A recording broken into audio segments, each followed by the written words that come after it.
दूसरे देशों को बर्बाद करना, उनकी जमीन पर कब्जा करना, ये फितरत है दुनिया की नकली सुपर पावर चीन की। अब आप सोच रहे होंगे कि हम नकली सुपर पावर क्यों कह रहे हैं, क्योंकि जिस तरह चीन का सामान खोखला होता है वैसे ही उसकी नीति, वैसे ही उसके देशों के बैंकों की हालत है। यकीन नहीं तो आप खुद देखें इन तस्वीरों को जो बयां कर रही है कि चीन कितना खोखला देश है, जो मुंह पर कुछ और है और अंदर से पूरा पूरा खोखला है। इन तस्वीरों में जो विरोध प्रदर्शन हो रहा वो इसलिए क्योंकि चीन के कई बैंक एक साथ डूब गए, लेकिन चीन के कई बैंकों ने अब भरोसा दिया कि वो लोगों का पैसा वापस लौटाएंगे। बात हेनान बैंक की करे तो जमकर हो रहे विरोध प्रदर्शन को शांत करने के लिए प्रांतीय वित्तीय पर्यवेक्षण ब्यूरो ने एक नोटिस जारी किया है, जिसमें कहा गया कि वे हाल के बैंकिंग घोटाले के पीड़ितों को सारी रकम चुकाएंगे। स्थानीय मीडिया के अनुसार जिन लोगों ने 50,000 युआन तक जमा किया था उन्हें चुका दिया गया और अब 1 लाख तक जमा करने वाले लोगों को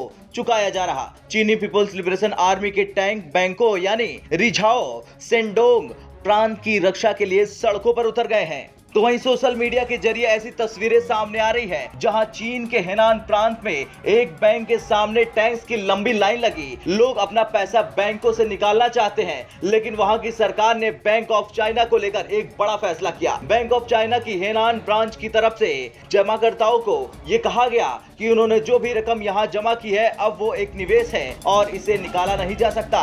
बड़े पैमाने पर इस बैंक के खिलाफ विरोध प्रदर्शन हो रहे और बैंक के बाहर भारी संख्या में प्रदर्शनकारी इकट्ठा हैं। बैंक में जितने भी फंड्स हैं वो सब फ्रीज कर दिए गए हैं और जमाकर्ता अब इन्हें रिलीज करने की मांग कर रहे हैं। जो रिपोर्ट सामने आ रही है उसके मुताबिक चीन की पीपुल्स लिबरेशन आर्मी ने सड़कों पर टैंक तैनात किए हैं। इसका मकसद बैंक की सुरक्षा करना बताया जा रहा। मीडिया के मुताबिक जैसे ही हेनान प्रांत की तरफ से ये कहा गया कि उनकी ब्रांच में डिपॉजिट इन्वेस्टमेंट प्रोडक्ट को निकाला नहीं जा सकता, वैसे ही हलचल मच गई। चीन के हेनान गांव में जो बैंक है उन्होंने जनता से वादा किया था कि उनकी रकम को 15 जुलाई तक दे दिया जाएगा, लेकिन सिर्फ कुछ ही जमाकर्ताओं को पेमेंट मिली और बाकी अभी तक इंतजार कर रहे हैं। खैर, जैसी करनी वैसी भरनी, ये कहावत तो आपने बखूबी सुनी होगी, लेकिन अब ये सीधे सीधे चीन पर फिट बैठ रही, क्योंकि चीन ने दुनिया के अलग अलग देशों के साथ ठगी की, ये तो सब जानते हैं। लेकिन इस बार इसका शिकार कोई और नहीं बल्कि खुद चीन के लोग बन गए हैं और यही वजह है कि चीन के इतिहास में ये सबसे बड़ा बैंक घोटाला है। और एक बात फिर से साबित हुई,